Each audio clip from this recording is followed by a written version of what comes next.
ಆ ಹುಡ್ಗಿ ಬಂದಿದ್ಲು ಕಣ. ಯಾವ ಹುಡುಗಿ? ಅದೇ ನೀನ್ ಕರ್ಕೊಂಡ್ ಹಾಸ್ಪಿಟಲ್ ಸೇರ್ಸದಲ್ಲ ಅವಳು. ಅದು ಅಲ್ದೆ ಅವಳು ನಮ್ ಕಾಲೇಜ್ ಅಲ್ಲೇ ನಮ್ ಕ್ಲಾಸ್ಗೆ ಬಂದು ಜಾಯ್ನ್ ಆಗಿದ್ದಾಳೆ. ಸರಿ ಕಣ, ಟೈಮ್ ಆಯ್ತು.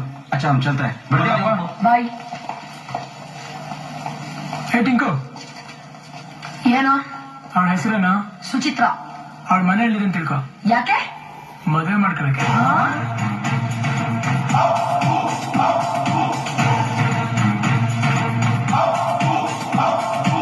ಆರ್ಕೆಗೆ ಒಳ್ಳೆ ಕಾಗೆ ತರ ಕೂಗ್ತಿರ್ತಾನೆ, ಅದಕ್ಕೆ ರಾತ್ರಿ ಕೂಗಕ್ಕಾಗೆ ಅಂತ ಹೆಸರಿಟ್ಟಿದ್ದೀನಿ.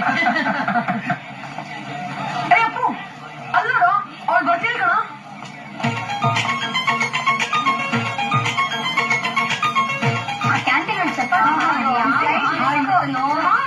ನನ್ ಫ್ರೆಂಡ್ ಬಂದಿಯಾನೆ. ಯಾವ ಫ್ರೆಂಡು? ಅದೇ ನೀವು ಅವತ್ತು ಹಾಸ್ಪಿಟಲ್ ಅಡ್ಮಿಟ್ ಮಾಡಿದ್ರಲ್ಲ. ಓ, ನಿಮ್ ದೇವ್ರಾ? ಎಲ್ಲಿ? ಅಲ್ಲಿ. ಹಾಯ್, ಈಗ ಹೇಗಿದ್ದೀರಾ? I love you. ವಾಟ್? ನಾನೇ ಪ್ರೀತಿಸ್ತಾ ಇದ್ದೀನಿ. ಐ ಮೀನ್ ಅಪ್ಪು ಅವ್ರು ಲವ್ ಮಾಡ್ತಿದ್ದಾರೆ. ನಿನ್ಗೆ ತಮಾಷೆ ಮಾಡ್ತಿದ್ಯಾ? ನಾನು ಐ ಆಮ್ ಸೀರಿಯಸ್. ನಿನ್ಗೆ ಹುಚ್ಚಿಗೆ ಚಿಡ್ದಿದ್ಯಾ? ನೀನಂದ ಇದೇ ಮೊದಲನೇ ಸರಿ ನೋಡ್ತಿರೋದು. ಆಗ್ಲೇ ಅಷ್ಟೇ, ಇಲ್ಲೇನ್ ಬರುತ್ತೋ ಅದು ನಾನು ಇಲ್ಲಿಂದ ಡೈರೆಕ್ಟ್ ಆಗಿ ಹೇಳ್ತಾ ಇರ್ತೀನಿ. ಆದ್ರೆ ಇಷ್ಟ ಬೇಗ? ಓಕೆ, 1 ಗಂಟೆ ಬಿಟ್ಟು ಇಲ್ಲ, ಇಲ್ಲ 2 ದಿನ ಬಿಟ್ಟು ಇಲ್ಲ, ಬಟ್ ನಾನು ಯಾವಾಗ ಹೇಳಿದ್ರು ನನ್ನ ಬಾಯಿಂದ ಬರೋದು ಒಂದೇ ಮಾತು, ಐ ಲವ್ ಯು.